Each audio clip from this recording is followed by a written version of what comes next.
హల్లెలూయా హల్లెలూయా. దేవునికి స్తోత్రం. సంగమా మీకందరికీ కూడా నా యొక్క వందనాలు తెలియజేస్తున్నాను. అందరూ క్షేమంగా ఉన్నారని తలంచుచున్నాను, ఆరోగ్యంగా ఉన్నారని కూడా తలంచుచున్నాను. దేవుడు మిమ్మల్ని అందరినీ దీవించునుగాక. ఆయన కృప మీకు అందరికీ తోడై ఉండి నడిపించునుగాక. ఈరోజు దేవుని యొక్క వాక్యమును ధ్యానించుకుందాము. సొలొమోను రాసిన సామెతల గ్రంథం 19వ అధ్యాయము 15వ వాక్యము. సొలొమోను రాసిన సామెతల గ్రంథము 19వ అధ్యాయము 15వ వాక్యము. సోమరితనము గాఢ నిద్రలో పడవేయును. దేవుని ప్రియ సంగమ, గాఢ నిద్ర ఎప్పుడు ఏం తీసుకొని వస్తుంది? మొదటగా సోమరితనమును బట్టి నీకు గాఢ నిద్ర వస్తుంది. ఈ సోమరితనం కలిగిన వాళ్ళు ఒకసారి మిమ్మల్ని మీరు పరీక్షించుకోవాలి. చిన్నగా స్టార్ట్ అయిపోయిన సోమరితనము గాఢ నిద్ర తీసుకొచ్చేంత వరకు కూడా వస్తుందంట. గాఢ నిద్ర అంటే మరి ఏనుగులు వచ్చి తొక్కినా లేవలేని మెలకువలేని తనం అన్నమాట. మెలకువలేని తనం, గాఢ నిద్ర. మెలకువ ఉండదు వాళ్ళకి. దొంగలు వచ్చి దోచుకొని పోయినా, ఇండ్లంతా ఏమైపోయినా కూడా వాళ్ళకైతే మెలకువ ఉండదు. అటువంటి గాఢ నిద్ర. దేవుని సంగమ, ఈ గాఢ నిద్రకు ముందు సోమరితనం కనపడుతుంటుంది. లేయాలంటే సోమరితనం, కూర్చోవాలంటే సోమరితనం, పని చేయాలంటే సోమరితనం, ఎక్కడికైనా వెళ్ళి పోయి రావాలంటే సోమరితనం. అన్నీ కూర్చున్న చోటనే కూరగాయలు అమ్మే రకాలన్నమాట. అందుకే వాక్యము సెలవిస్తుంది, సోమరి చీమల యొద్దకు వెళ్ళి నేర్చుకో. చీమలు చూడు ఎలా ఉన్నాయో, చీమలు చూడు ఎంత కష్టపడుతున్నాయో, చీమలు చూడు ఎలా సంపాదిస్తున్నాయి, చీమలు చూడు ఎలా కూడబెట్టుకుంటున్నాయో, చీమలను చూసి నేర్చుకో సోమరి. దేనికి ఆసక్తి చూపకుండా ఉండేటువంటి రకాలు ఎప్పుడు సోమరితనం అన్నమాట. సోమరితనము నీకు ఉంది అంటే నెక్స్ట్ నీకు వచ్చేది గాఢ నిద్ర, మెలకువలేని తనము. ఇగో పరిస్థితులు ఇలా వస్తున్నాయని ముందుగానే మెలకువగా, ఇగో ఈ విధంగా నేను ఉండాలి, ఈ విధంగా నేను చేసుకోవాలి, ఈ విధంగా నేను సిద్ధపడాలనేటువంటి మనస్తత్వం ఉండదు ఈ గాఢ నిద్ర వాళ్ళకి, సోమరితనం వాళ్ళకి ఉండదన్నమాట. అయితే ఈ గాఢ నిద్ర వల్ల కొన్ని ముప్పు కలిగేటువంటి, జీవితానికి ముప్పు కలిగించేటువంటివి ఉన్నాయి. ఒక రెండు చూసుకుందాము. ఏం తీసుకొస్తుంది గాఢ నిద్ర?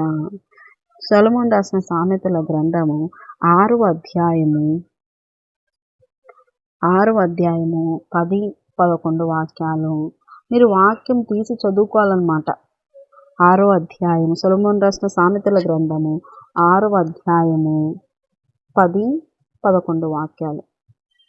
ఇంకా కొంచెం నిద్రించదనని, కొంచెం కునికెదనని, కొంచెము సేపు చేతులు ముడుచుకొని పరుండెదనని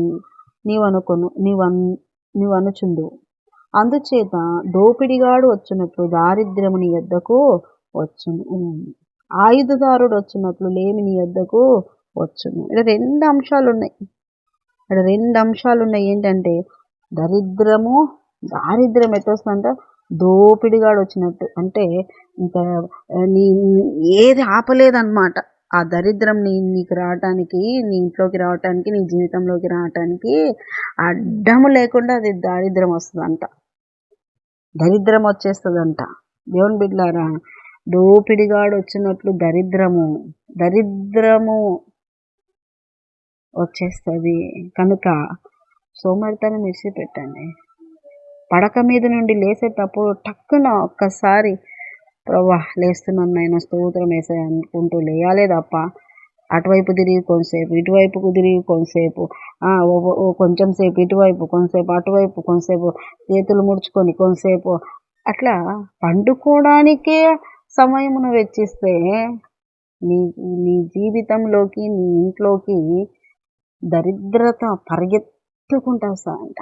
దోపిడిగాడు వచ్చినట్టు వచ్చేస్తుందంట. ఇంకంతే, దొమ్మిగా లోపలికి వచ్చేస్తుంది, నీ జీవితంలోకి వచ్చేస్తుంది.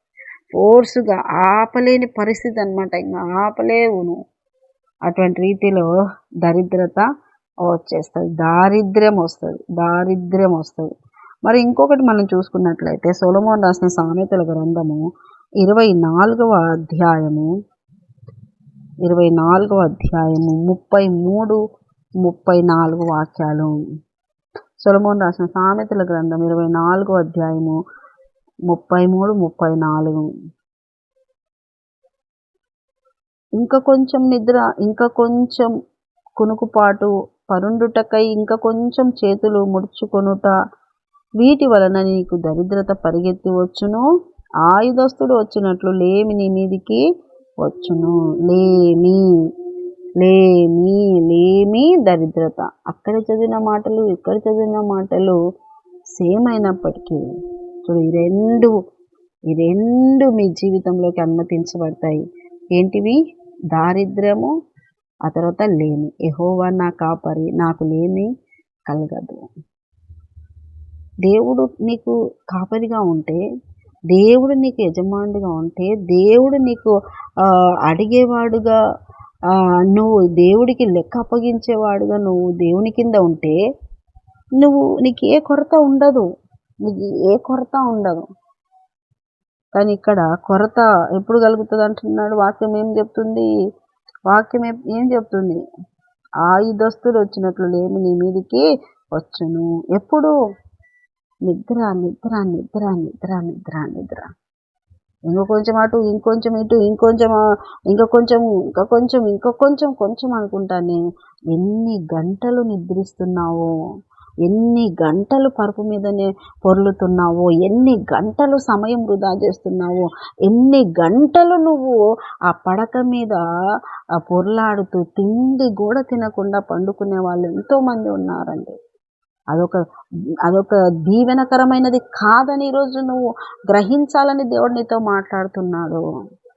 దీవెనకరము కాదది. నీకు లేమిని, దారిద్ర్యమును, దరిద్రతను తీసుకొచ్చేటువంటిదిగా ఉంది ఈ నిద్రమత్తు. కనుక ఈ నిద్రమత్తు నీకు దీవెనకరము కానప్పుడు నువ్వు విడిచిపెట్టే మనసు నీకు రావాలి. విడిచిపెట్టేటువంటి స్వభావంలోకి నువ్వు రావాలి. ఇంత టైంకంత లేవాలి అంటే ఖచ్చితంగా నీ బాడీ లేచి నీకు లోబడేటట్టు నీ శరీరాన్ని నువ్వు పెట్టుకోవాలి. కరెక్ట్గా ఇన్ని గంటల కల్లా నేను ప్రొఫెషన్లో మోకాళ్ళు వేయాలి అని అనుకున్నప్పుడు నీ శరీరం నీకు సహకరించేటట్టుగా ఉండాలి, కానీ విరోధిగా ఉండకూడదు. ఈ శరీరానికి ఎంత అలసట తీర్చుకునే సమయం ఎంతనో అంతనే ఇవ్వాలి, కానీ అధికముగా ఇచ్చి పరుండబెట్టొద్దు ఈ శరీరాన్ని. పౌలు గారు నా శరీరాన్ని నేను నలగొట్టుకుంటున్నా అంటే మరి దారిద్రత లేమొచ్చేటువంటి వాళ్ళ బతుకుల్లో నిద్రమత్తు ఎలా ఉంది అంట? శరీరం ఎప్పుడు సుఖము, హాయి, ఇంకా చల్లగా ఉండాలని అవి ఇవి పెట్టుకొని ఇంకా అలాగే నిద్రమత్తులో ఉంటే నీకు అది దీవెనకరం కాదు. నిద్రమత్తు ఒకవేళ ఇంకా మత్తయి సువార్తలో 13వ అధ్యాయంలో 25వ వచనం చూస్తే, నిద్రిస్తుండగా సాతానుగాడు వచ్చి గురుగులు నాటిపోతాడంట. దేవుని యొక్క దీవెన రావాల్సిన నీ జీవితములో ఏమొస్తుంది? గురుగుల పంట వస్తుంది. దరిద్రము, లేమి, కొరత వస్తుంది. కనుక ప్రియ దేవుని బిడ్డలారా, నిద్రమత్తు విడిచిపెట్టండి. నిద్ర స్వభావాలు విడిచిపెట్టండి. ఆ ప్రార్థనలో కూర్చోయింటారు, ఆవలిస్తూ ఉంటారు. మందిరాలకు వచ్చింటారు, నోర్లు ఈగలు పోయినట్టు తెలిసి ఆవలిస్తూ ఉంటారు. ఆరాధిస్తూ ఉంటారు. అందరూ ఏడ్చి ఆరాధిస్తుంటే వీళ్ళు నోరు తెరిచి అని ఆవలిస్తూ ఉంటారు కొంతమంది. ఇంకా ఎందుకు నిద్ర? మండాల్సినటువంటి ఆరాధన సమయంలో దేవుని గట్టిగా ఆరాధిస్తూ ఉండాల్సిన వాళ్ళు ఉండాల్సిన మీరు ఆవలింతలు, నిద్ర. కొంతమంది ఏమో ప్రార్థనకు మోకాళ్ళు వేస్తే చాలు తూగుతూ ఉంటారు, వాక్యం వింటూ ఉంటారు, ఆ తలకాయల ముందుకు పడిపోతూ ఉంటుంది. అలా నిద్రపోతూనే ఉంటారు. అది మందిరమా, బయటనా, ఇండ్లా, ఏది లేదు. అదేందో కొంతమందికి వాక్యం చెప్తున్నప్పుడు జోలపాట పాడినట్టు ఉంటుందో ఏమో, హాయిగా నిద్రపోతూ ఉంటారు కొంతమంది. ఇండ్ల కాడ నిద్ర రాదు, మందిరాలలో వాక్యం చెప్పేటప్పుడు నిద్ర వస్తుంది కొంతమంది. ఎందుకంటే అక్కడ ప్రశాంతంగా చల్లగా ఉంటుంది, బాగా గాలి వస్తుంటుంది, బాగా హాయిగా నిద్రపోతారు. వాక్యం వినడానికి రారు వీళ్ళు, నిద్రపోనీకనే వస్తారు. విడిచిపెట్టడంలే ఆ దయ్యం వాళ్ళని. మందిరంలోకి కూడా అది వచ్చేస్తుంది, అలాగా కలిగిస్తుంది వాళ్ళ బ్రతుకుల్లో. వాక్యము మంచి దేవుడు గోధుమ లాంటి జీవం కలిగిన వాక్యాలను వినకుండా అదేం చేస్తుంది, నిద్రమత్తును కలిగించి మీకు దరిద్రాన్ని తీసుకొస్తుంది, లేమిని తీసుకొస్తుంది. గ్రహించండి ప్రియ దేవుని బిడ్డలారా, గ్రహించండి. పౌలు గారు నేను అందరికీ బోధించి భ్రష్టుడని అయిపోతానేమో అని తన శరీరాన్ని తను నలగొట్టుకున్నాడంట. తన శరీరాన్ని ఎలా నలగొట్టుకున్నాడు? మంచి సుత్తి తీసుకొని కట్ట తీసుకొని కొట్టుకోలే, జాగారాలతోనూ ఉపవాసాలతోనూ ఎంతో కష్టమును పెట్టినాడు శరీరంకి. నిద్రపోకూడదు అంటే నిద్రపోయేది లేదు, జాగారం చేయాల్సిందే. ఈరోజు దేవుని సన్నిధిలో అంటే చేయాల్సిందే. తిండి లేదు ఈరోజు శరీరానికి అంటే తిండి లేదు, ఈరోజు శరీరం తిండి పెట్టలేదు. లోపరుచుకున్నాడంట. ఆత్మ సంబంధమైన విషయాలకు శరీరం లోబడేటట్టు పెట్టుకున్నాడు పౌలు గారు. మీరు ఆత్మను అసలు పట్టించుకునేదే లేదు, ఆత్మకు సంబంధించిన ఆహారం ఇచ్చేదే లేదు, ఆత్మకు సంబంధించిన జీవం కలిగిన వాక్యాలను దాచుకునేదే లేదు. సోమరోళ్ళు ఎప్పుడు నిద్ర, తిండి ఇవన్నీ ఉంటే జీవితం ఎలా ఆశీర్వదించబడుతుంది? ఆత్మీయతలో కూడా ఎలా ఎదగగలుగుతారు?